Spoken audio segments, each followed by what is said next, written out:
بسم اللہ الرحمن الرحیم نحمده ونصلی ونسلم علی رسولہ الکریم۔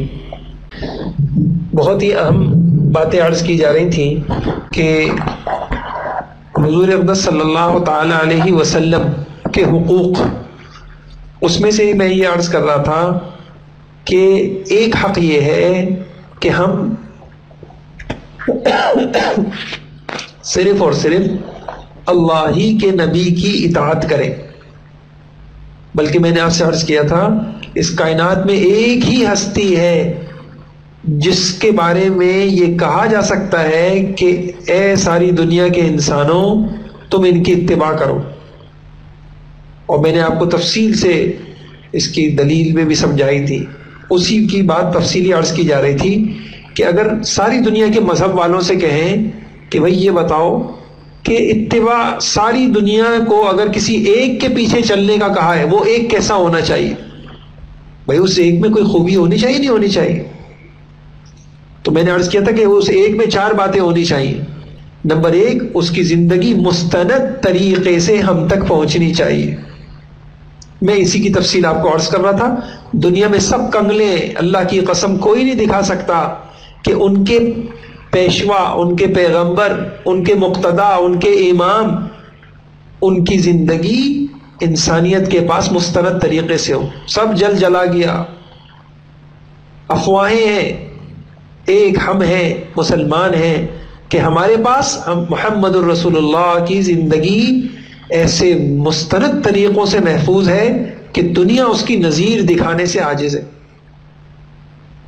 اب میں آپ کے سامنے آج تھوڑا سا وہ عرض کرتا ہوں کہ کیسے حضور کی زندگی محفوظ ہوئی ہے۔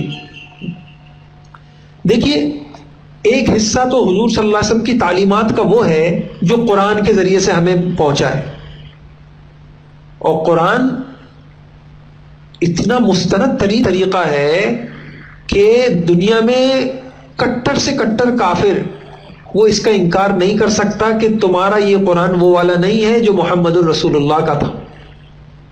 مدینے میں جو پڑھا جاتا تھا، مسجد نبوی میں جس کی تلاوت ہوتی تھی، وہ کوئی اور تھا، یہ کوئی اور ہے۔ ایڑی چوٹی کا زور لگا کے وہ تھک چکے، اب وہ بھی خاموش ہو کے بیٹھ گئے۔ اب انہوں نے بھی اپنا پینترا بدل دیا، اپنے داؤ بدل دیے۔ اب آپ کو وہ سیرت دوسری جگہ تو جان مارتے ہوئے نظر آئیں گے، قرآن پہ نہیں آئیں گے۔ اب 30 پارے، کتنی ہدایات ہیں اس میں۔ یہ حضور صلی اللہ علیہ وسلم کی ساری تعلیمات ہیں، اس میں بہت ساری حضور کی زندگی بھی ہے، آپ کے غزوات کا بھی اس میں ذکر ہے، آپ کے ازواج کا بھی اس میں ذکر ہے، آپ کی نمازوں کا بھی اس میں ذکر ہے، اور یہ بالکل مستند ہے۔ آپ کے علم کے متعلق میں ایک بات عرض کروں، ہمیں جو باتیں معلوم ہوتی ہیں اس کا ایک ذریعہ ہے، اس کو کہتے ہیں تواتر۔ اور تواتر وہ چیز ہوتی ہے کہ جس کا کوئی عقل مند انسان انکار نہیں کر سکتا۔ میں آپ سے ایک بات پوچھتا ہوں کہ اگر میں آپ سے یہاں بیٹھ کے یوں کہوں کہ امریکہ جو آپ لوگ کہتے ہیں، امریکہ کا تو کوئی وجود ہی نہیں ہے، امریکہ تو ہے ہی نہیں، تو آپ سب کہیں گے کہ یہ کیسی فضول سی بات ہے۔ حالانکہ آپ میں سے بہت ساری خواتین ہوں گی جنہوں نے امریکہ کبھی دیکھا ہی نہیں، تو میں کہوں گا آپ سے بھائی جب آپ نے دیکھا نہیں تو آپ کو کہاں سے یقین آ گیا؟ آپ کہیں گی کہ ہمیں تواتر کے ذریعے سے یقین آ گیا، اتنا لوگوں نے بتایا، اتنا بتایا کہ ان سب کو جھٹلا نہیں سکتے ہم۔ تو اب ہمارے پاس جو ہمارا دین کا ایک مستند ترین ذریعہ ہے وہ تواتر ہے۔ تواتر ایسی چیز ہوتی ہے جس کو کوئی عقل مند انسان انکار نہیں کر سکتا۔ کوئی کہنے جی کوئی زبان کوئی چیز نہیں ہے، ایسی نام ہے، بس ایسی لوگوں نے مشہور کر دیا۔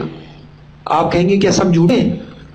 تو قرآن یہی قرآن ہے، یہی محمد رسول اللہ والا قرآن ہے۔ یہ نسل در نسل اتنے لاکھوں کروڑوں لوگوں نے بتایا ہے ہمیں، اس کو کہتے ہیں تواتر۔ اس سے سب سے قوی ذریعہ ہوتا ہے یہ علم کا۔ تو ایک تو ہمارے پاس حضور کی تعلیمات ہیں قرآن کے ذریعے، تواتر کے ذریعے سے، اور بلکہ ایک اور بات میں عرض کروں، تواتر میں بھی ایک تواتر عملی ہوتا ہے۔ تواتر عملی، یہ بڑے بڑے اشکال لوگوں کے حل ہو جائیں اگر وہ اس کو سمجھ لیں۔ تواتر عملی کیا ہوتی ہے کہ مثال کے طور پر مسلمانوں کے جتنے بھی فرقے ہیں، سب کے سب فرقے جس بات پر متفق ہیں، سب متفق ہیں کہ نماز ہوتی ہے مسلمانوں، سب متفق ہیں یہ کعبہ مسلمانوں کا ہے، سب متفق ہیں کہ حج مسلمانوں کی ایک عبادت ہے، اس کا طریقہ یوں ہوتا ہے. ساری دنیا آپ دیکھیں شیعہ بھی کر رہے ہیں، فلاں بھی کر رہے ہیں، سب کر رہے ہیں. تو یہ جو ساری دنیا اکٹھی مل کر تواتر سے جو ہمیں جتنا دین ملا ہے، حضور صلی اللہ علیہ وسلم نے ایک دین بتایا، نسل در نسل وہ دین لوگ عمل کرتے رہے اور ہم تک پہنچا. یہ مستند ترین ذریعہ ہے، اور یہ اتنا زیادہ ہے کہ آپ حیران رہ جائیں کہ اگر ہم اس کو شمار کریں تو دین کا ایک بڑا حصہ ہے جو ہمیں اس راستے سے ملا ہے. حضور کی زندگی کا، حضور صلی اللہ علیہ وسلم کی تعلیمات کا ایک بڑا حصہ ہمیں اس راستے سے پہنچا ہے. نسل در نسل یہ پہنچتا چلا گیا. طہارت ہے، مثال کے طور پر وضو ہے. اب آپ دیکھیں کہ اتنا ٹھوس طریقہ ہے نہ. ساری اس وقت کتنے لوگ ہوتے ہیں جو وضو کو مانتے ہوں گے؟ مسلمان میں سارے کافروں کو پتہ ہے مسلمان وضو کرتا ہے، مسلمانوں کو پتہ ہے، مسلمان کا ہر فرقہ مانتا ہے. ایسے ہی یہ نسل جب ختم ہو جائے گی، یہ دنیا جب ختم ہو جائے گی تو اگلی نسل کو پتہ چل جائے گا، وہ ختم ہو جائے گی، اگلی نسل کو. ایسے ہی آپ دیکھ لیجئے عقائد کے بہت ساری باتیں ہیں. فرشتہ ہے، فرشتے سے متعلق ہے، جن اور عقائد کی ہیں، عبادات کی بہت ساری باتیں ہیں. تو حضور صلی اللہ علیہ وسلم کا یہ جو دین ہے یہ تواتر سے ہم تک نسل در نسل پہنچا ہے، ٹھوس طریقہ ہے. اس کو کوئی جھٹلا ہی نہیں سکتا. اس کو جھٹلانا ایسا ہے جو کوئی کہے کہ امریکہ کو میں نہیں مانتا. ایک طریقہ تو تواتر ہے، میں نے آپ کو بتا دیا. دوسرا طریقہ کیا ہوا؟ دوسرا طریقہ ہم تک جو حضور صلی اللہ علیہ وسلم کی دین جو ہم تک پہنچا وہ تحریر ہے. اس کو بہت اچھی طرح سمجھ لیجئے. یہ مسلمانوں میں بھی ایسے فرقے ہیں جو کہتے ہیں یہ ساری حدیثیں جعلی ہیں، بس ہم قرآن کو مانتے ہیں. بلکہ ان کو مسلمان بھی کیا کہیں گے؟ ہم قرآن کو مانتے ہیں، ہم نہیں مانتے حدیثوں کو. کیوں؟ یہ سب عجمیوں کی سازشیں ہیں، یہ بعد میں لکھی گئی ہیں 200 سال بعد. تو آج میں آپ کو خوب اچھی طرح سمجھا دیتا ہوں، خوب سمجھ لیجئے کہ یہ بات غلط ہے. بلکہ ایک بڑے محدث، ایک بڑے عالم گزرے بناظر حسن گیلانی رحمۃ اللہ علیہ، وہ انہوں نے یہ فرمایا، ارے بھائی میں تو یہ دعویٰ کرتا ہوں کہ جتنی آج حدیثیں ہیں ان کا غالب حصہ، اکثر حصہ حضور پاک صلی اللہ علیہ وسلم کے زمانے میں لکھا جا چکا تھا. اصل میں لوگوں کو غلط فہمی کہاں لگتی ہے؟ خوب میری بات سمجھ لیجئے گا. آج ایک ہے تدوین حدیث، مرتب طور پر باقاعدہ پیراگراف بنائے گئے، عنوان بنائے گئے، اس طرح کوئی کتابیں مرتب ہوں. یہ کام بہت بعد میں ہوا ہے. لیکن الگ الگ حدیثیں لکھنا یہ حضور کے زمانے میں ہی ہوتا تھا. ایک صحابی نے سنا، انہوں نے لکھ لیا. ابھی میں آپ کے سامنے بتاؤں گا کتنی ساری روایتیں. انہوں نے اپنا لکھ لیا، انہوں نے اپنا لکھ لیا، انہوں نے اپنا لکھ لیا. بعد میں تدوین بعد میں ہوئی ہے. عمر ابن عبدالعزیز رحمۃ اللہ علیہ کا زمانہ آیا، ان کو یہ خدشہ ہوا کہ ایسا نہ ہو کہ حدیثیں ضائع ہو جائیں. انہوں نے سب اطراف سے سب کے وہ صحیفے منگوائے اور روایتوں کو منگوایا. وہ جو لکھی ہوئی تھی وہ منگوایا، ہاف سینوں سے نہیں منگوایا، وہ لکھی ہوئی چیزوں کو منگوایا. اس کو پھر یکجا کر دیا گیا، پھر اس کی نقلیں کروا کے ساری دنیا میں پھیلا دی گئی. یہ کام بہت بعد میں ہوا. لوگ اس کام کی تاریخ کو سمجھتے ہیں کہ گویا حدیثیں ہی کب لکھی گئی؟ بعد میں لکھی گئی. ایسا نہیں ہے. حضور پاک سب میں ہر زمانے کے اعتبار سے آپ کو بتاتا ہوں، ہمارے نبی کی زندگی اتنی مستند ہے، حضور صلی اللہ علیہ وسلم کے زمانے ہی سے اس کو حفاظت. آپ سوچئے ایک بات، آخری پیغمبر ہے، قیامت تک کے لیے اللہ نے اس کو بھیجا ہے، ان کی باتیں ایسی اللہ ضائع کر دیں گے؟ کیسی فضول سی بات ہے. آپ اگر قریب کے زمانے میں ایک چیز دیکھیں، ہمارے قریب چند صدیاں کہہ لیں، ایک دو صدی پہلے کہہ لیں، حضرت تھانوی رحمۃ اللہ علیہ گزرے. ان کے مریدین نے ان کی ایک ایک بات کو ضائع نہیں ہونے دیا.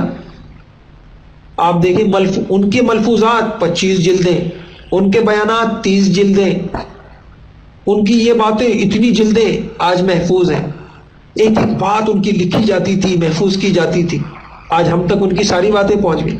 تو کیا صحابہ جو حضور صلی اللہ علیہ وسلم پر جانثار تھے، آپ کے بال کو، آپ کے تھوک کو نہیں زمین پہ گرنا دیتے تھے، وہ آپ کی باتوں کی حفاظت نہیں کریں گے؟ کیسی بے عقلی کی بات۔ وہ صلح حدیبیہ کا واقعہ، کافر آئے تھے اور انہوں نے دیکھا تھا حضور کو، کہا اللہ کی قسم قیصر و کسریٰ کے دربار دیکھے ہیں، بڑے بڑے شاہان دیکھے ہیں، لیکن ایسا کسی کو نہیں دیکھا کہ کوئی کسی سے ایسی بھی محبت کر سکتا ہے جیسے حضور کے صحابہ حضور سے کرتے۔ آپ مجھے بتائیے کہ جو صحابی حضور کے بال ضائع نہ ہونے دے، آپ کے پسینے کو جمع کیا جا رہا ہو، آپ کے خون کی حفاظت ہو رہی ہو، وہ آپ کی جس مقصد کے لیے آپ دنیا میں آئے تھے اور جو باتیں آپ نے بتائی تھی، جو وہ ان کو ضائع کر دیں گے؟ وہ تو ان کے لیے اب ان کی جانوں سے زیادہ قیمتی تھی۔ تو بہرحال میں آپ کے سامنے ایک مختصر سا خاکہ بتاتا ہوں کہ حضور صلی اللہ علیہ وسلم کے زمانے میں حدیثیں کس شکل میں لکھی جاتی تھی۔ اچھا، یہ باتیں ضروری ہے ایک مسلمان کو پتا ہو، آپ اپنی نسلوں کو بتائیں، اپنے بچوں کو بتائیں۔ ہوتا کیا ہے؟ ہوتا یہ ہے کہ ہم یہ چیزیں نہیں سیکھتے، کوئی ہمارے ذہن میں وسوسہ ڈال دیتا ہے، ہم کہتے ہیں ہاں بات تو صحیح ہے، اسلام کے متعلق ہمیں شک ہو جاتا ہے، حدیثوں سے متعلق شک ہو جاتا ہے، نیٹ پہ پڑھ لیتے ہیں، کچھ سن لیتے ہیں کسی کی بات، وسوسے، اور پھر ہم اتنی چیزوں میں وسوسہ ہو جاتا ہے۔ تو دیکھیے طریقہ کار یہ تھا، ایک طریقہ تو یہ تھا کہ حضور صلی اللہ علیہ وسلم خود اپنی حدیثیں لکھوا کر کسی صحابی کو، آنے والے کو دیتے تھے۔ صرف 3 واقعے میں عرض کرتا ہوں آپ کے سامنے۔ فتح مکہ کے موقع پر حضور صلی اللہ علیہ وسلم نے ایک خطبہ دیا، یہ بخاری میں موجود ہے۔ ایک صحابی ابو شاہ یمنی آئے، یا رسول اللہ یہ مجھے لکھوا دیجئے۔ حضور نے کہا بھائی ان کو لکھ لو۔ اب دیکھیں حضور کی حدیث لکھی گئی نا۔ ایسے ہی آپ لوگوں نے سنا ہوگا ہجرت کے واقعے میں جب حضور صلی اللہ علیہ وسلم جا رہے تھے تو سراقہ جو ہے پیچھا کرنے آئے تھے، ان کا گھوڑا دھنس گیا، پھر نکلا، پھر دھنس گیا۔ آخر میں جب حضور نے کہا کہ سراقہ ایسا وقت آئے گا، پیشن گوئیاں دی، تو انہوں نے کہا میرے لیے لکھ دیجئے، تو حضور نے ان کو لکھ دیا۔ ایسی تمیم داری رضی اللہ تعالیٰ عنہ کے بارے میں روایات میں آتا ہے، ان کو بھی حضور صلی اللہ علیہ وسلم نے کچھ لکھ کے دیا۔ تو حدیثوں کا ایک طریقہ یہ تھا کہ باقاعدہ حضور صلی اللہ علیہ وسلم خود لکھوا کر ان کو دے دیتے تھے۔ دوسرا طریقہ یہ تھا کہ حضور صلی اللہ علیہ وسلم اپنی حدیثیں لکھوا کر مخاطب کو نہیں کہیں اور بھجواتے تھے۔ اس میں ہمیں تقریباً 3 قسم کی چیزیں ملتی ہیں۔ نمبر 1 خطوط، حضور صلی اللہ علیہ وسلم کے خطوط 104 یا 105 خط، اور کمال کی بات ہے اس میں وہ خطوط دریافت ہو گئے آج بعین ہی، وہی خط مصر میں کوئی گرجا تھا، اس کی کسی کتاب سے ایک خط چپکا ہوا ملا، وہ بعینی وہ خط تھا جو حضور صلی اللہ علیہ وسلم کا تھا۔ اور آج کے زمانے میں ایسا نہیں ہے، ریسرچ ہوتی ہے، ماہرین بیٹھتے ہیں، اس کاغذ پہ ریسرچ ہوتی ہے، لکھائی پہ ریسرچ ہوتی ہے۔ جب ساری تحقیقات کی گئی، اور عجیب بات یہ ہے وہ جو خط میں جو الفاظ لکھے گئے تھے وہ ہمارے پاس جو بخاری ہے اس کے الفاظ سے ملایا گیا، ایک لفظ کم و بیش نہیں تھا۔ پتہ چل گیا یہ اوریجنل خط ہے، اور یہ بھی پتہ چل گیا کہ بخاری بھی اوریجنل ہے، یہ حدیث کی کتابیں بھی ہیں۔ یہ میں آپ کو کہانیاں نہیں بتا رہا، دنیا حیران ہے کہ ہمارے نبی کی باتیں کی کیسے اللہ نے حفاظت کی۔ اور اس کے اوپر ڈاکٹر حمید اللہ بہت بڑے محقق گزرے ہیں، کئی زبانوں کے ماہر، انگریزی کی، فلاں کے بہت لوگ ان کے ہاتھوں پہ مسمع، انہوں نے اس کے اوپر کام کیا باقاعدہ۔ دوسرے نمبر پر حضور صلی اللہ علیہ وسلم کی وہ باتیں تھیں جو معاہدے نامے تھے، امان نامے تھے۔ آپ لوگ سنتے ہوں گے میثاق مدینہ، کاش کہ ہمارے بچے سنیں یہ باتیں، صلح حدیبیہ۔ تو آپ دیکھیں یہ چیزیں باقاعدہ تحریر میں آتی تھی، بلکہ مدینے میں آپ نے مردم شماری بھی کرائی ہے، تو دیکھیں تحریر کا ثبوت مل رہا ہے، یہ تحریر ہوتی تھی۔ تیسرے نمبر پر کچھ مسائل تھے جو حضور لکھ کے بھجواتے تھے، ہاں بھائی یہ زکوٰۃ کے مسائل یوں ہوں گے، وہ فلاں گورنر کو پہنچا دو یہ بات، فلاں کو بھیجوا دو، حضرت معاذ جا رہے ہیں ان کو یہ لکھوا کے بھیج دیا، فلاں جا رہے ہیں ان کو یہ لکھوا کے بھیج دیا۔ تو یہ میں نے بتایا کہ یہ حضور صلی اللہ علیہ وسلم کی حدیثیں، اور کچھ ایسی حدیثیں بھی ہیں جو آپ نے لکھوا کر اپنے پاس محفوظ کی تھی، وفات کے بعد آپ کی تلوار سے وہ برآمد ہوئی۔ اور ایک طریقہ یہ تھا کہ صحابہ خود آپ کے حدیثوں کو لکھتے تھے. اب یہ بڑا لمبا ایک تفصیلی وہ ہے، ان میں جو زیادہ لکھنے، آپ آج کوئی بھی حدیث کی بڑی کتاب اٹھائیں تو سب سے زیادہ جو حدیثیں آپ کو ملیں گی، ابو ہریرہ رضی اللہ تعالیٰ عنہ، انس رضی اللہ تعالیٰ عنہ، جابر رضی اللہ تعالیٰ عنہ، رافع ابن خدیج ہیں، حضرت سمرہ ابن جندب ہیں، عبداللہ ابن مسعود ہیں، ان سب کے صحیفے یہ سب لوگ لکھا کرتے تھے، حدیثوں کو لکھا کرتے تھے. وہ صحیفے نسل در نسل چلتے رہے، انہوں نے اپنے شاگردوں کو، شاگرد اور بڑھ گئے، انہوں نے اپنے شاگردوں کو، وہ پہنچتے پہنچتے ہم تک پہنچی ہیں حدیثیں، بیچ میں کسی نے کہیں ضائع نہیں ہوئی ہیں. یہ میں نے بتایا حضور کے زمانے میں. پھر صحابہ وہی حدیثیں تابعین کو لکھواتے تھے، وہ آگے لکھواتے تھے. اس طریقے سے حتیٰ کہ یہ حدیثوں کا لکھنے لکھانے کا سلسلہ چلتا رہا، یہاں تک کہ عمر ابن عبد العزیز رحمت اللہ علیہ تشریف لائے.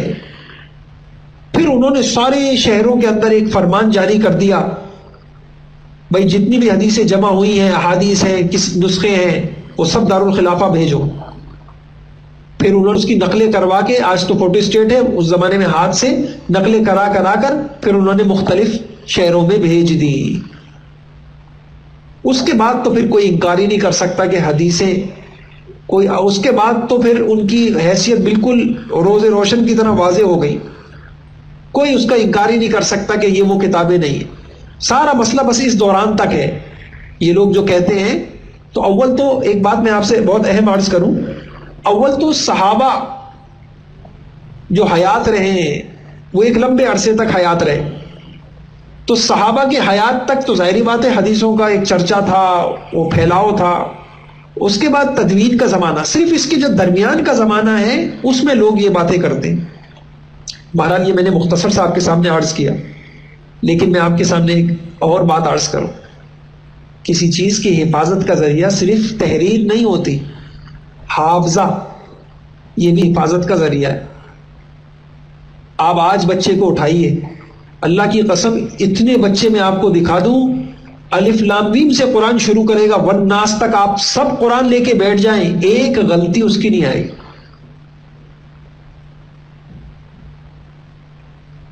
یہ حضور کی امت ہے، یہ قرآن کا معجزہ ہے.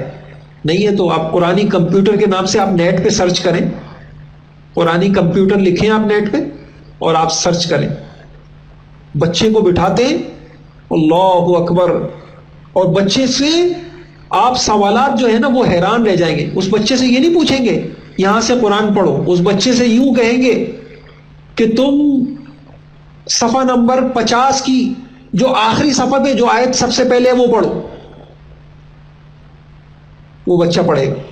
اس بچے سے سوال کریں گے یہ بتاؤ یہ کون، پھر اس سے سوالات شروع کر دیں گے، یہ جو تم نے آیت پڑھی یہ کون سے پارے کی ہے، فلاں پارے کی ہے.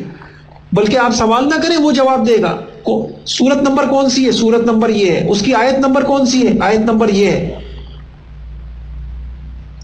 کہیں گے الٹا پڑھو، الٹا پڑھے گا.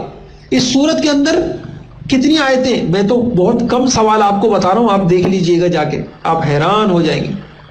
اور اس طرح کے ہمارے یہ پاکستان کو، علماء کو اللہ جزائے خیر دے، اس طرح کے بچوں کی کھیپ تیار ہے. ایک بچہ نہیں ہے، آپ کہیں چلو ایک نے کر لیا تو بڑا کمال، کیا کر لیا. یہاں صفہ مدرسہ ہے، کیا میں نام بھول رہا ہوں، کیا کھیپ کی کھیپ تیارے ہیں. ایک بچے نہیں ہے اس طرح. پوچھیں بچے الف لام میم سے پڑھے گا والناس تک، یہ تو بہت چھوٹی سی بات ہے کہ آپ غلطی نہیں نکال سکیں گے اس کی. آپ 20 آدمیوں کو بٹھا دیں، غلطی نہیں نکال سکیں گے، یہ تو بہت چھوٹی بات ہے. اس کے جو سوال کریں آپ اس پہ حیران رہ جائیں گے کہ یہ آیت، بلکہ آپ اس سے کہیں، آپ کوئی سب آیت کھولیں، آپ کہیں آیت صفحہ نمبر 40 کی، صفحہ نمبر 40 کی سب سے صفحے میں جو آخری آیت ہے وہ پڑھو، بچہ وہاں سے پڑھے. ہم ہیں کہاں، ہم ہیں کہاں. دنیا اس کی نظیر دکھانے سے عاجز ہے. اور اسی لیے میں آپ سے ایک بات عرض کروں، ایک یہودی یا پادری مسلمان ہوا تھا، تو یہاں کراچی کے ایک عالم نے اس سے ایک سوال کیا. لوگ تو تم سے یوں سوال کرتے ہیں، اسلام کی کوئی کس خوبی نے تم کو متاثر کیا؟ میں تم سے الٹا سوال کرتا ہوں، جب تم کافر تھے تو تم کو اسلام میں سب سے زیادہ بری کون سی چیز لگتی تھی؟ اس نے پتہ کیا کہا؟ یہ مسلمانوں کے بچے جب ہاتھ میں لے کے قرآن جاتے ہیں نا مکتب، یہ ہم کو خون کھولتا ہے ہمارا، ان کی دین کی حفاظت۔ جب ہم کفر میں تھے تو ہمارا جو خون کھولتا تھا وہ اس پہ کھولتا تھا کہ یہ اتنے سے بچوں کو جب یہ ان کی گھٹیوں میں قرآن ڈال رہے ہیں تو ہمارا تو کوئی داؤ نہیں چلے گا اس بچے پر۔ داؤ تو وہی چلے گا جہاں جب بچوں کو قرآن سے دور رکھیں گے، ان کو چاہے یہودی بناؤ عیسائی بناؤ، ان کو جو پہناؤ، یہ ہمارے غلام ہیں۔ بیٹا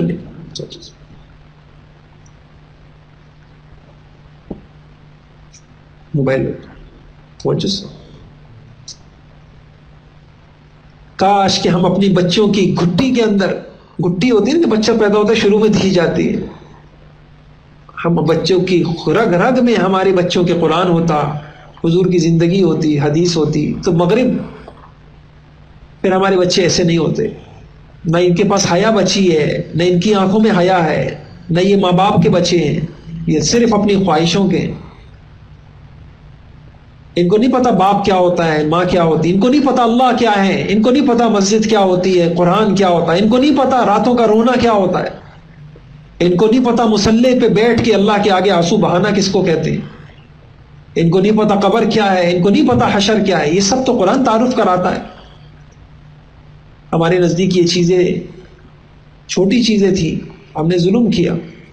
تو میں آپ کو یہ کہہ رہا تھا دوسرے حضور کی حدیثیں کیسے محفوظ ہوئی ہیں، حافظوں سے ہوئی ہیں، اور حافظوں کی آج کی مثالیں میں دیکھ رہا، مجھے کسی نے دکھایا عبد الرحمن سدیس حرم کے امام بیٹھے ہوئے، ایک چھوٹا سا بچہ بیٹھا ہوا ہے اور میرے خیال میں نابینا ہے، ہاں نابینا بچہ ہے، بڑے بڑے شیخ بیٹھے ہوئے ہیں، اس سے پتہ ہے سوال کرتے ہیں، چھوٹی سی کوئی حدیث کا جملہ بولتے ہیں، مثلا کوئی حدیث بول دی کفا بالمرء کذبا، بتاؤ یہ حدیث کہاں ہے؟ وہ بچہ بتائے گا، وہ حدیث پوری پڑھے گا، راوی اس حدیث کے راوی بتائے گا یہ حدیث نقل کرنے۔ آپ کو پتہ ہے اگر آپ نے حدیث کی کتابیں دیکھی ہوں، کاش کہ ہم دیکھیں، راوی سینکڑوں راوی ہوتے ہیں، اس کو یاد رکھنا کتنا مشکل ہے کہ یہ والی کس نے بیان کی ہے، ابو ہریرہ نے بیان کی ہے، حضرت معاذ ابن جبل نے بیان کی ہے، عمر رضی اللہ عنہ نے بیان کی ہے، کس نے بیان کی؟ وہ بتائے گا آپ کو، سب کچھ بتائے گا حدیث سے متعلق۔ تو جب حافظوں میں آج کا بچہ یہ حفظ کر سکتا ہے تو صحابہ کے حافظے کوئی پروانوں کے حافظے تھے؟ جو بیچارہ جو ہے نا پروانہ آتا ہے ایک مرتبہ جل جاتا ہے، پھر اس کا بھول جاتا ہے کہ مجھے کیا ہوا تھا، دوبارہ وہیں آتا ہے۔ یہ پروانوں کے حافظے تھوڑی تھے۔ یاد رکھیے ایک بات میری سمجھیے تو آپ کو مسئلہ آسان ہو جائے گا کہ صحابہ حفظ وہاں آسان سی بات میں بتاؤں، حفظ کرنا مشکل نہیں تھا حدیثوں کا۔ کیوں؟ اس لیے کہ دیکھیں آج تو بہت سارے خط ہیں نا، یہ کتابت عام ہو گئی ہے، لیکن کاپیاں قلم عام ہے۔ کون سی نایاب چیز ہے کس گاؤں میں نہیں ملتی، کس جنگل میں نہیں ملیں گی، سب جگہ ملیں گی۔ اس زمانے میں اتنا عام نہیں تھی۔ تو میری بات یاد رکھیے گا، ایک اللہ کا اصول ہے کہ اصول یہ ہے کہ جس موقع پر جیسے حالات ہوتے ہیں اللہ ویسی استعدادیں بنا دیتے ہیں۔ ہم یہاں ایک مرتبہ سفر کر رہے تھے تھر میں، ریگستان میں، تو انہوں نے کہا یہاں ایک اتنا خطرناک سانپ ہوتا ہے، بہت ہی خطرناک۔ تو اب ذرا غور کیجئے گا، اللہ نے اس کا نعم البدل ان گاؤں والوں کو کیا دیا ہوا ہے کہ ان کی کان سننے کی حس بہت تیز ہے، ہلکی سی سنسناہٹ سے ان کو پتہ چل جاتا، ان کی دیکھنے کی حس اللہ نے بڑھا دی۔ تو جس امت سے اللہ پاک نے حدیثوں کی حفظ کا کام لینا تھا، اللہ نے کون سی حس بڑھا دی ان کی؟ ان کے حافظے بڑھا دی۔ حفظ کرنا مشکل تھا ہی نہیں، وہاں رواج ہی تھا، عام رواج تھا، یاد کرتے تھے۔ ان کے پاس ڈائریاں تھوڑی ہوتی تھی، وہ چیزوں کو یاد کرتے تھے۔ کرنے کے کام ماشاءاللہ ان کے پاس بہت تھے، ان کے پاس موبائل نہیں تھا کہ ہمارا موبائل ہے کہ بات کوئی کر رہا ہوں اور جو ہے نا کوئی آدمی موبائل پہ آپ کو نہیں کہہ رہا۔ نہیں سمجھیے ہماری بیماریاں ہیں، ہم تو ہمارے طواف میں بھی ہمیں یکسوئی نہیں، ہمیں نماز میں بھی یکسوئی نہیں، ہمیں بیانوں میں یکسوئی نہیں، ہمیں مسجد میں یکسوئی نہیں۔ ہمارے پاس موبائل ہے، وہاں نہیں تھے موبائل، کوئی اپلیکیشن نہیں، کوئی واٹس ایپ نہیں ہے، کوئی فیس بک نہیں ہے۔ محدود. اور آج بھی آپ چلے جائیں گاؤں کی زندگی، مغرب کے بعد آپ دیکھیں، آپ کہیں گے یار سو کے اٹھ گیا، زندگی نہیں گزر رہی، تہجد بھی میں نے پڑھ لی. آپ ابھی چلے جائیں مغرب کے بعد اندھیرا سناٹا، عشاء کے بعد کچھ کرنا بھی چاہو تو نہیں کر سکتے. کیا کرنا ہے؟ سونا ہے. مغرب کے بعد کھانا کھایا، عشاء کے بعد سو گئے. اب آپ ذرا فرض کر لیجئے عشاء کے بعد اگر آج کل کوئی سوئے 8 بجے سو جائے، 9 10 11 12 1 2 3 کتنا سوئے گا؟ اٹھنا ہی ہے اس کو تہجد میں. تو وہ جو ایک محدود سی زندگی تھی اس کی وجہ سے بھی، اور ان کے سامنے دیکھیں میں آپ کو صاحب یہ باتیں بتانا چاہ رہا ہوں کہ ان کا حفظ آسان تھا. اول تو کاپی قلم نہیں تھی تو ان کو یاد ہی کرتے تھے. دوسری بات ان کے حافظے بے نظیر تھے. اللہ اکبر، کیسے حافظے تھے، کیسے حافظے تھے. میں آپ کو ایک 2-3 واقعے سناتا ہوں بہت حیران کن. ابو ہریرہ رضی اللہ تعالیٰ عنہ، مروان بادشاہ ہے. ایسا محسوس ہوتا ہے کہ مروان کو کچھ شک ہوا کہ یار یہ ابو ہریرہ اتنی حدیثیں سناتے، صحیح سناتے نہیں سناتے، یہ اپنی طرف سے بنا کے سناتے. اس کو شاید شک ہوا مروان. تو یہ واقعہ لکھا ہے امام بخاری کی ایک کتاب ہے کتاب الکنہ، اس میں امام بخاری رحمۃ اللہ نے یہ واقعہ لکھا ہے. تو ہوا کیا،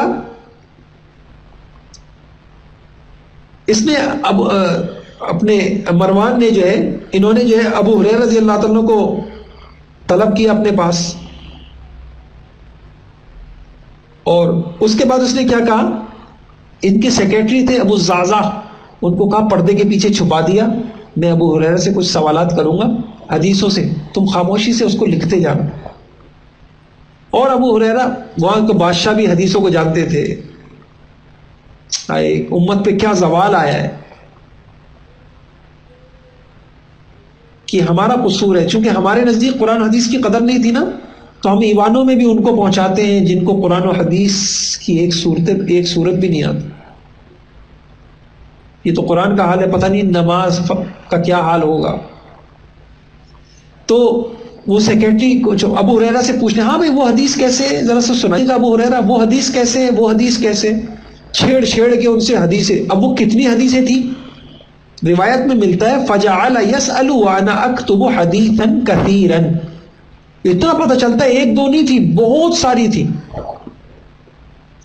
اس کے بعد کیا ہوا، بیچارے ابو ہریرہ کو نہیں پتا تھا یہ سب میرا امتحان ہو رہا ہے، ٹیسٹ لیا جا رہا ہے میرے حافظے کا. اس کے بعد کیا ہوا، ابو ہریرہ چلے گئے، اس نے اپنے پاس وہ حدیثیں محفوظ کر لی. 1 سال کے بعد، 1 دن کے بعد نہیں، 2 دن کے بعد نہیں، 1 سال کے بعد ابو ہریرہ پھر کسی کام سے آئے ہوں گے، یا مروان نے بلایا ہوگا، اور مروان نے اپنے سیکرٹری سے کہا کہ تم دوبارہ وہی والا جو تم نے حدیثیں لکھی تھی وہ لکھ بیٹھ جانا، اور میں ابو ہریرہ سے یہی حدیثیں پوچھوں گا، اور جب ابو ہریرہ سنائے تو تم نوٹ کرنا کہ وہ پچھلے سال جو سنائی تھی زانی، اور وہ جو میں لکھی ہوئی ہیں اس کے مطابق ہے یا نہیں.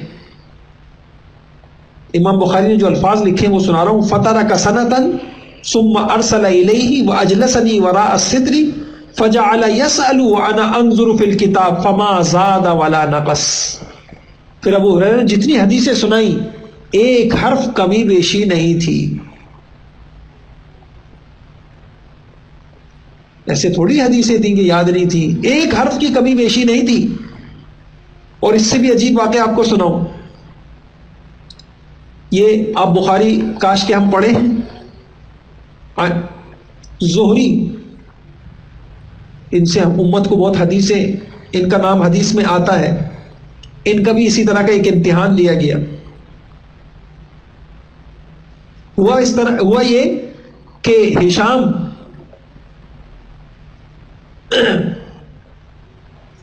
اس نے ان کا امتحان اس طرح لیا، بادشاہ تھا کہ یہ کسی ضرورت سے دربار میں آئے ہوئے تھے، تو کہنے لگا وہ ذرا شہزادوں کے لیے کچھ حدیثیں لکھوا دیجئے. انہوں نے زبانی حدیثیں لکھی، لکھو بیٹ یہ لکھو یہ حدیث.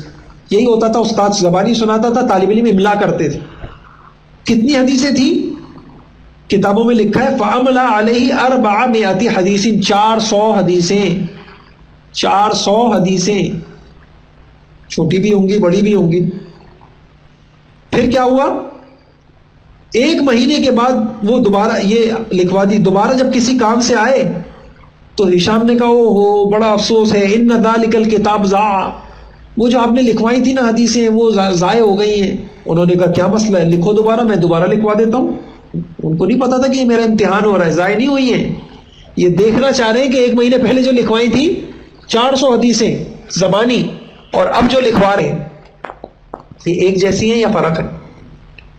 لکھوا دی دوبارہ. جب قابل الکتاب بل قابل بالکتاب الاول فما غادر حرفا واحدا، جب اس کا تقابل کیا تو ایک حرف کا فرق نہیں تھا، ایک حرف کا فرق نہیں. حدیثیں یاد کی جاتی. اور ایک واقعہ اور سن لیجئے، امام بخاری رحمۃ اللہ علیہ کا بھی امتحان لیا گیا. ان کے ایک ساتھی تھے کلاس فیلو جس کو ہم کہتے ہیں حاشد بن اسماعیل، وہ خود نقل کرتے ہیں کہ ابھی بخاری چھوٹے ہی تھے، حدیث سننے ہم جایا کرتے تھے، ہم سب لکھتے تھے، بخاری خاموش رہا بیٹھے میں بس سنے جا رہے ہیں سنے جا رہے ہیں. کئی دن گزر گئے. ہم نے کہا اللہ کے بندے کیوں اپنا وقت ضائع کرتے ہو، تم صرف سن رہے ہو. امام بخاری خاموش رہے. ہم نے پھر کہا. جب ایک دن بہت غصہ آیا امام بخاری نے کہا اچھا لاؤ کتنی تم نے حدیثیں لکھی ہیں وہ سب مجھ سے زبانی سن لو. کتنی حدیثیں تھی؟ ان کا بیان ہے 15,000 حدیثیں تھی. 15,000 حدیثیں زبانی سنا دی. کاش کہ امت ہم جو جانتے ہیں کہ بلب کس نے ایجاد کیا، پنکھا کس نے ایجاد کیا. ہمیں تو یہ پڑھایا جا رہا ہے، ہمیں نہیں پڑھایا جا رہا کہ امام بخاری کیا تھے، انہوں نے اس امت کے لیے اس امت پر کیا احسان کیا. 15,000 حدیثیں اپنے حافظے سے سنا دی. اچھا ایک بات اور سمجھیے، آپ غور سے سنیں کہ حفظ سے کام لے، اپنے حافظوں سے کام لے. آج بھی ریسرچ یہ ہے انسان کے جسم کی جس چیز سے کام لیا جائے اس چیز کی قوت بڑھتی ہے. دماغ سے انسان سوچے کام لے تو دماغی قوت بڑھے گی. آپ دیکھیں نا مزدور کام کرتے ہیں ہاتھوں سے تو ان کی جسمانی قوت بڑھتی ہے، جو نہیں کرتے ان کی قوت کم ہوتی ہے. یہ اللہ کا ایک سنت ہے، طریقہ ہے. وہ لوگ اپنے حافظوں سے کام لیتے تھے. ہم تو سب چیزیں جو ہے نا میموری کارڈ میں محفوظ کرتے ہیں نا ہارڈ ڈسک میں محفوظ کرتے ہیں، میموری کارڈ میں محفوظ کرتے ہیں. باقی ادھر کچھ ہے ہی نہیں. ادھر قل هو اللہ بھی صحیح سے محفوظ نہیں. اچھا ایک اور بات، تو میں آپ کو صرف یہ بتا رہا ہوں کہ صرف قرآن، ہماری حدیثیں ایسے نہیں محفوظ ہوئی ہیں لکھ کر، زبانی بھی محفوظ ہوئی ہیں. اور زبانی ایک اور بات میں آپ کو بتاؤں، حضور صلی اللہ علیہ وسلم کی باقاعدہ ترغیب تھی کہ میری حدیثوں کو یاد کیا کرو. اور آپ سے بھی میں درخواست کرتا ہوں کم سے کم 40 حدیثیں آپ عربی میں یاد کریں، چھوٹی چھوٹی، بہت فضیلت ہے. فرمایا اللہ خوش و خرم رکھے، تر و تازہ رکھے، آباد رکھے، شاداب رکھے میرے اس امتی کو جو میری حدیثیں سنے اور اس کو یاد کرے. ذرا سا توجہ سے سنیں خواتین، باتیں نہ کریں. تو حضور صلی اللہ علیہ وسلم کی حدیث کو یاد کرنے کی باقاعدہ ترغیب تھی. اب مجھے بتائیے صحابہ ہم جیسے تھوڑی تھے، کتنی ترغیبیں ہوں، کتنی وعیدیں ہوں، کچھ اثر ہی نہیں ہوتا ہمیں. اس ترغیب کی بنا پر وہ یاد کرتے تھے. اور ایک اور بات بھی میں آپ سے عرض کروں، آج کے زمانے کو صحابہ کے اور اس دور کے زمانے پہ قیاس نہ کریں. آج کے زمانے میں آپ کو کس کو ترقی ملتی ہے؟ یہ پی ایچ ڈی ہیں، یہ ڈاکٹر ہیں، یہ انجینئر ہیں، یہ باہر سے پڑھے ہوئے ہیں. دنیا کی ترقی اس بنیاد پہ ملتی ہے. آپ تاریخ اگر آپ نے پڑھی ہے، آپ زندگی پڑھی ہے، صحابہ کے اور بعد کے دوروں میں جب اسلام کا دور عروج تھا وہاں یہ دنیا کے علوم پہ ترقیاں نہیں ملتی تھی. کس کو ملتی تھی؟ دین کے علوم پہ ترقی ملتی تھی. تو جس چیز پہ ترقی ملتی ہے لوگ اس کو یاد کرتے نہیں کرتے، لوگ اس کو کیا کرتے ہیں؟ یاد کرتے ہیں، پڑھتے ہیں، سیکھتے ہیں.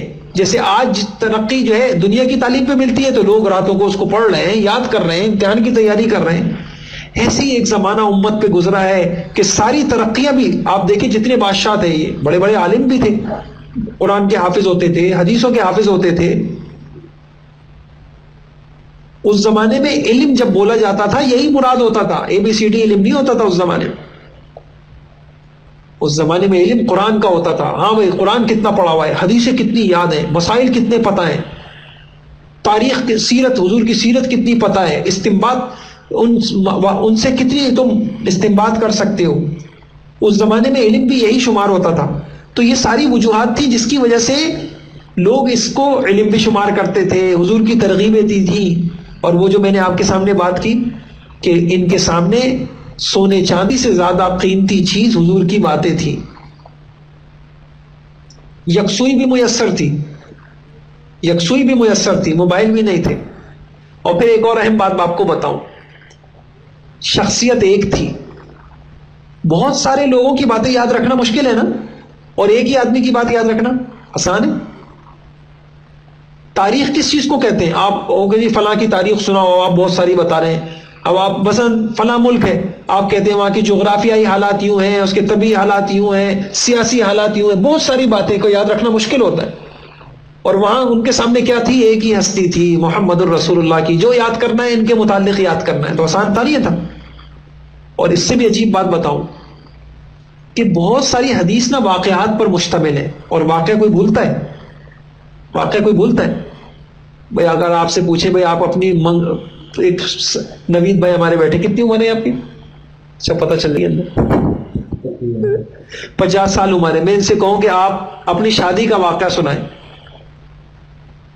بھول جائیں گے؟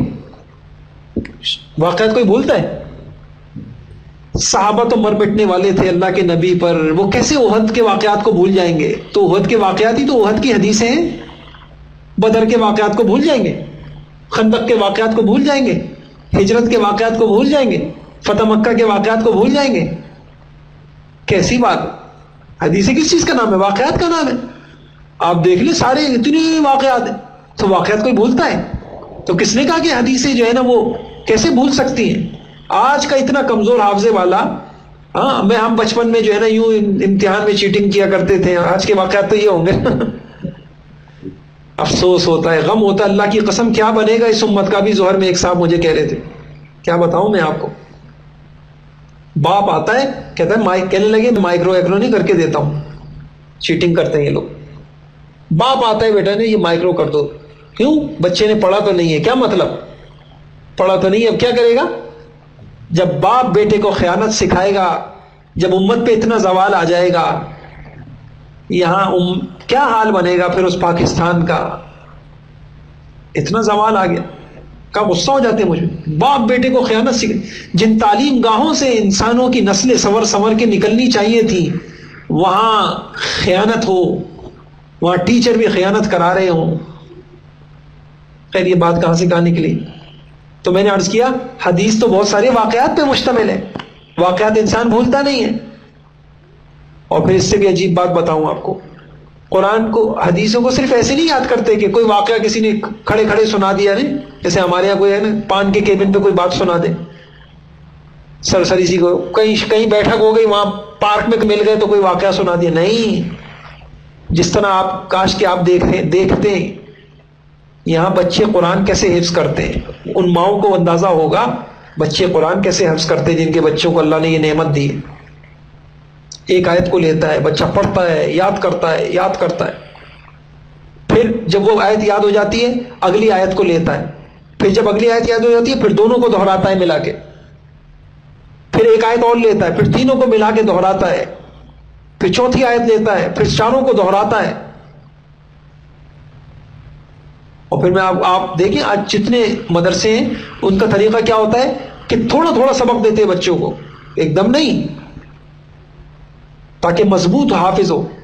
اس کے بعد کیا کرتے ہیں, پھر جب سبق سنتے ہیں نا بچے سے, تو اس دن جو سبق سے کچھ پچھلے سبق ہے جس کو یہ سبقی کہتے ہیں وہ سنتے ہیں, پھر پیچھے سے منزل سنتے ہیں, 3 پارے سنتے ہیں, کچا نہ ہو جائے. بالکل, یا یوں کہیں مثال دے رہا ہوں, قرآن کی طرح حدیثیں یاد کرتے تھے. اور حیران کون ہے, استاد دیتے بھی تھے زیادہ یادیں, زیادہ نہیں دیتے تھے. میرے پاس لکھی ہوئی باتیں موجود ہیں کہ استاد جو ہے نا زیادہ سے زیادہ 6 حدیثیں دے, زیادہ سے زیادہ جو تعداد ملتی ہے 6 حدیثیں دے دی, 7 حدیثیں دے دی, زیادہ نہیں دیتے تھے. وہ کہتے ہیں جی استاد صاحب اور دے دیں ہمیں. نہیں بس یہ ایک دے دی. عام تعداد 3 دے دی. اس کے مذاکرے ہوتے تھے، اس کو یاد کیا جاتا تھا، قرآن کی طرح حفظ کیا جاتا تھا، اور پھر جب یاد کر لیتے ہیں پھر آپس میں ایک دوسرے کو سناتے تھے، اور پھر گھر میں بیٹھ کے، یعنی یہاں تک بھی ہوتا تھا کہ وہ نکل جاتے تھے اور چھوٹے چھوٹے بچوں کو کہ بھائی ہماری حدیثیں سن لو، ہمیں پتہ ہے کہ تمہیں کچھ سمجھ میں نہیں آئیں گی لیکن ہمارا مقصد ہے حدیثوں کو یاد کرنا ہے، تم ہماری حدیثیں سن لو، ایسے یاد ہوتا۔ تو میں آپ کو یہ بتا رہا ہوں ہمارے نبی کی زندگی اللہ نے کیسی محفوظ کی ہے۔ اور ایک طریقہ اور بتاؤں، میں نے کتنے طریقے بتائے؟ تحریر سے، حافظے سے، عمل سے، اور عمل میں ایک بات رہ گئی، کسی نے بڑا اچھی بات کہی، صحابہ حدیث کے چلتے پھرتے ایڈیشن تھے۔ کیا تھے؟ یعنی جو حدیثیں حضور نے بتائی ہیں وہ چلتے پھرتے ایڈیشن تھے، ان کو دیکھ لیں آپ۔ بخاری شریف کے اندر روایتیں آئیں، اللہ اکبر، ہجرت کے حضور نے کسی جگہ سے سفر کیا ہے۔ اب آدمی سفر کرتا ہے تو اتفاقاً بھائی سفر میں وقت آ گیا نماز کا، یہاں نماز پڑھ لی، یہاں نماز پڑھ لی، ان جگہوں کو یاد رکھا، بعد میں سفر کرتے تھے وہاں جا کے نمازیں پڑھ۔ حتیٰ کہ حضور صلی اللہ علیہ وسلم اگر کسی جگہ پیشاب کے لیے، آپ نے قضاء حاجت کے لیے، آپ نے اپنی ضرورت پورا کرنے کے لیے آپ نے کسی جگہ رکے ہیں، حاجت نہیں بھی ہوتی تو وہاں جا کے بیٹھ سکتے۔ جو اتنے نبی کے عاشق ہوں، نبی کی زندگی ان کے ہاتھوں سے نکل جائے گی؟ کاش کہ مسلمان اپنے نبی کی، ہم اپنے نبی کی زندگی کی قدر کریں، اس کے پیچھے اتنی قربانیاں ہیں۔ اچھا ایک اور طریقہ سن لیجئے ہمارے نبی کی زندگی۔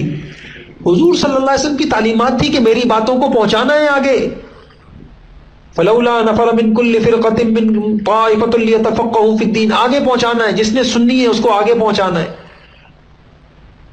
لیبلغ الشاہد الغائب، لیبلغ الشاہد الغائب، جو موجود ہے وہ آگے پہنچائیں۔ اور صرف یہ پہنچانا نہیں تھا، آگے آپ کہتے تھے میری بات میں ذرا سا اگر کسی نے غلطی کی تو قیامت میں اس کے لیے بڑی سخت سزا ہے۔ پہنچانا بھی ہے اور صحیح پہنچانا ہے۔ تو یہ جو، اور کیسا صحابہ نے پہنچایا ہے، اللہ اکبر۔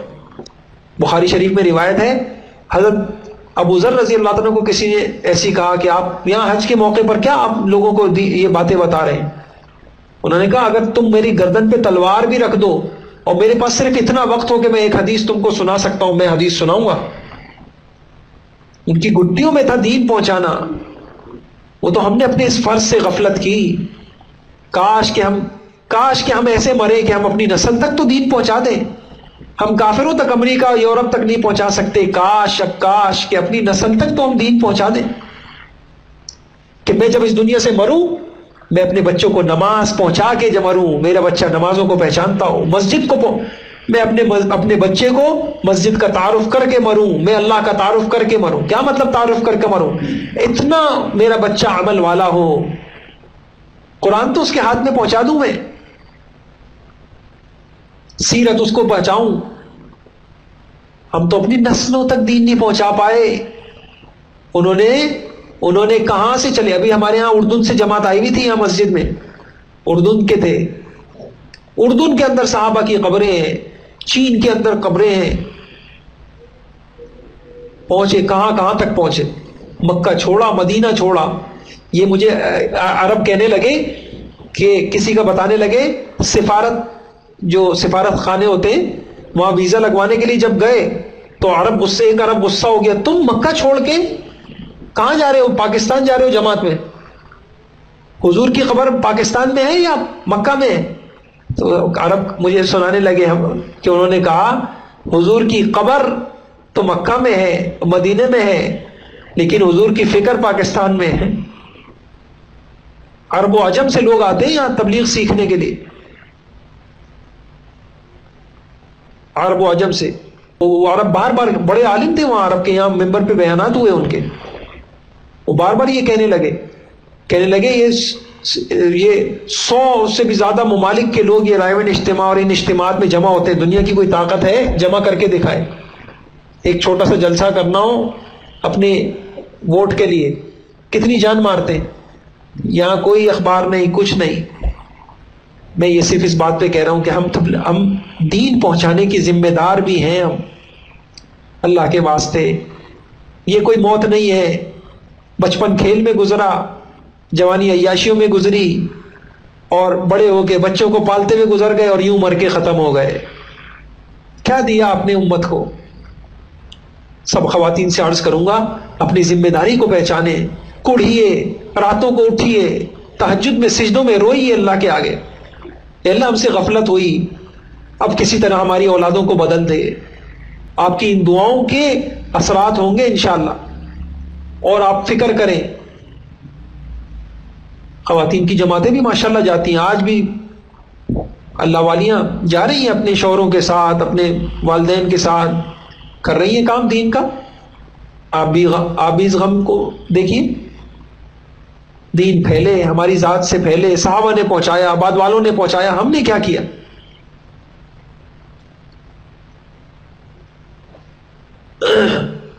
تو یہ میں نے آپ کو بتایا، اور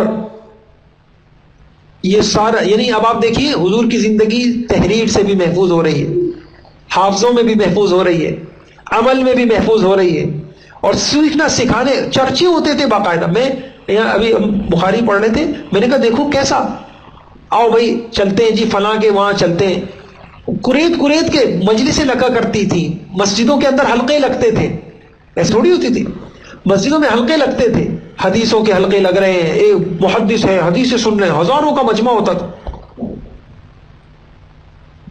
بادشاہ رشک کرتے تھے ان محدثین پر کہ کیسا لوگ دور دور سے ان سے سیکھنے کے لیے آتے تھے۔ اور ایک بات اور کروں، معیار یہ تھا کہ جو حضور پاک صلی اللہ علیہ وسلم کی حدیثیں تھی لوگ تحقیق بھی کرتے تھے اس کی۔ میں آپ کو ایک دو واقعات اس کے سناتا ہوں۔ یہ ایک صحابی ہیں، یعنی میں یہ بتانا چاہ رہا ہوں کہ دنیا کے اندر کیا ہوتا ہے، کہیں دنیا کی تاریخیں لکھی گئی ہیں، اب آپ کسی سے پوچھیں جو تاریخ لکھی گئی ہے تو جس نے لکھی ہے کیا وہ اس وقت واقعے کے وقت موجود تھا؟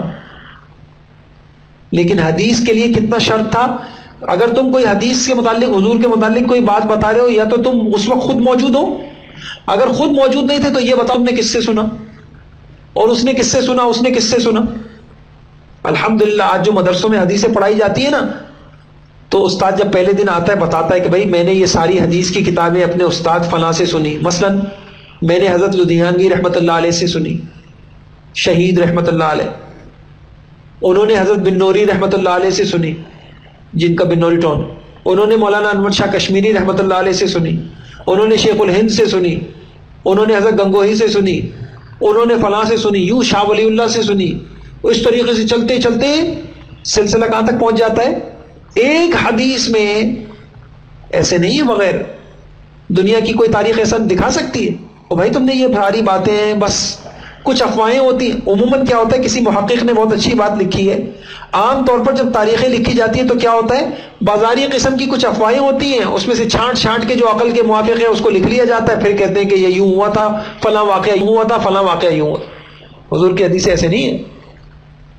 اچھا صحابہ کیا کرتے تھے؟ تحقیق بھی کرتے۔ اور میں آپ لوگوں کو تو پتہ نہیں اس امت نے دین پہنچانے میں کتنی خدمتیں کی ہیں۔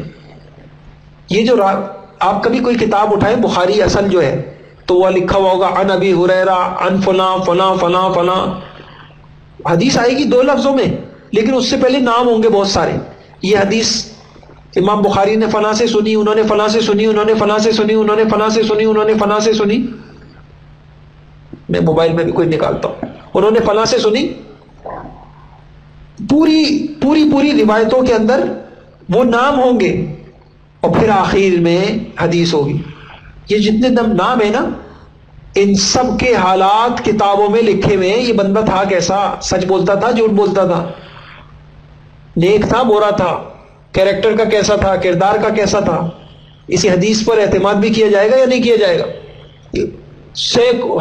یہ ہزاروں انسانوں کی حالات کتابوں میں موجود ہیں۔ پوری بخاری میں جتنی حدیث کی کتابیں ہیں، کوئی راوی ہے نا، آپ ان کے حالات آج معلوم کر سکتے ہیں۔ ابن شہاب زہری کون تھے بھائی؟ ابن شہاب زہری کیا تھے؟ حتیٰ کہ بعض لوگوں نے اور اتنی تحقیق کرتے تھے کہ اگر ذرا سا کسی کے کیریکٹر پر وہ شبہ ہو جائے اس کی حدیث نہیں لیتے تھے. ایک شخص گئے ایک صاحب سے حدیث سیکھنے، تو دیکھا وہ اپنے گھوڑے کو یوں دامن پھیلا کے جیسے کچھ کھلانے کے لیے بلاتے ہیں نا، اپنے گھوڑے کو یوں کر رہے ہیں. انہوں نے قریب جا کے دیکھا اس کے اندر تو کچھ نہیں ہے، انہوں نے ان سے حدیث ہی نہیں لی. اس بندے سے حدیث نہیں لینی. ایک کو دیکھا اس کی نماز اچھی نہیں ہے، کہا نہیں اس سے حدیث نہیں لینی. اللہ کے آگے صحیح نہیں کھڑا ہو رہا تو صحیح بات کیا بتائے. کاش کہ ہم قدر کرتے. اچھا اب میں آپ کو کیا ہوتا تھا، باقاعدہ ایک ایک لفظ کے لیے سفر کرتے تھے. حضرت جابر رضی اللہ تعالیٰ عنہ ان کا گھر مدینے میں تھا، اور آپ کو حدیثوں میں سب سے زیادہ سرمایہ دار مالدار یہ نظر آئیں گے، عن جابر ابن عبداللہ، عن جابر ابن عبداللہ، حدیثوں میں سب سے زیادہ ان کے نام. آخری بات، ایک ایک حدیث کی تحقیق بھی ہوتی تھی. بھائی مجھے یہ حدیث آپ فلاں نے بتائیے، میں جا کے ان سے خود تو پوچھوں جا کے. حضرت جابر رضی اللہ تعالیٰ عنہ مدینے میں گھر تھا، اور ایک خود اپنا واقعہ سناتے ہیں کہ مجھے ایک صاحب سے کوئی حدیث پہنچی کہ حضرت عبداللہ ابن انیس نقل کرتے ہیں کہ حضور صلی اللہ علیہ وسلم سے متعلق یہ بات نقل کرتے. اب میں نے براہ راست نہیں سنی تھی، تو اب میں نے ایک اونٹ کرائے پہ لیا اور 1 مہینے تک میں چلتا رہا. شام پہنچا اور ان کے دروازہ کھٹکھٹایا اور وہ باہر نکلے اور حدیث سنی. ان کو بتایا کہ آپ سے میں نے یہ آپ کے متعلق مجھے پتا چلا ہے کہ یہ حدیث بیان کرتے ہیں، کیا یہ صحیح ہے؟ انہوں نے کہا صحیح ہے. لو بھائی بس یہ سن کے واپس ہو گئے اس کی ایک ایک حدیث کی. اور اس سے بھی عجیب واقعہ، ابو ایوب انصاری رضی اللہ عنہ کو آپ سب جانتے ہیں. ایک حدیث میں ان کو کچھ شک ہو گیا کہ یہ جو حدیث ہے فلاں آدمی سے منقول ہے، اب پتہ نہیں واقعی یہ حدیث اسی طرح ہے یا نہیں ہے. مدینے سے روانہ ہوئے، مصر پہنچے، حضرت عقبہ ابن عامر کے پاس حاضر ہوئے اور ان سے کہا کہ بھائی مجھ سے اس حدیث کو بیان کرو جسے تم نے اور حضور نے مسلمانوں کی عیب، تم نے حضرت صلی اللہ علیہ وسلم سے مسلمانوں کی عیب پوشی سے متعلق سنی تھی. انہوں نے بتا دی کہ بھئی یہ حدیث تھی. بس اس سے بھی عجیب بات آپ سنیے. اس کے بعد جو بات ہوئی وہ اس سے بھی عجیب تھی. مدینے سے گئے مصر، اور جب ایک حدیث سن لی بس اسی کے بعد فوراً اپنی سواری کے طرف پلٹے اور سوار ہو کے دوبارہ مدینے کے لیے روانہ ہو گئے ایک حدیث کے لیے. ایک صحابی کے متعلق آتا ہے کہ حضور کے صحابیوں میں سے ایک صحابی ہیں فضالہ ابن عبداللہ، ان کے پاس مصر پہنچے. وہ اس وقت اونٹنی کا چارہ تیار کر رہے تھے. انہوں نے کہا خوش آمدید خوش آمدید. صحابی نے فرمایا میں تمہاری ملاقات کے لیے نہیں آیا، بلکہ تم نے حضور سے ایک حدیث سنی ہے، میں صرف یہ امید لے کے آیا ہوں کہ شاید وہ تمہارے پاس موجود ہوگی، وہ حدیث سننے آیا.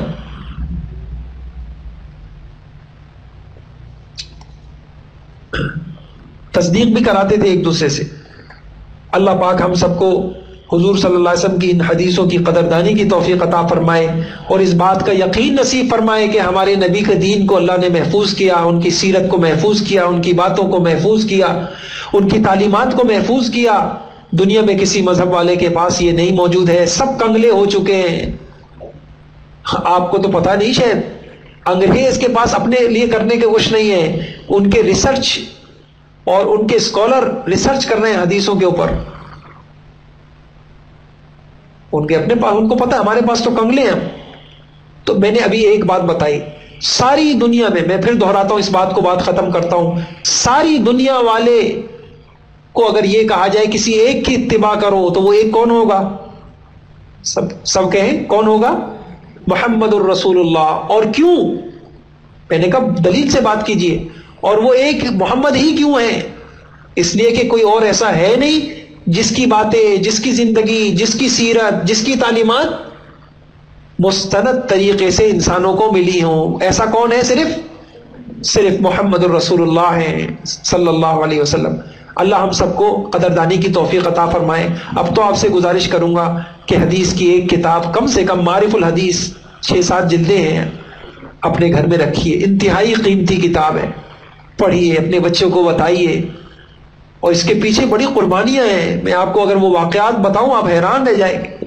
فاقے ہیں، بے ہوش ہو جاتے تھے سفر کے اندر. رحلات، محدثین کے رحلات ان کے سفر اگر آپ پڑھیں آپ حیران رہ جائیں گے۔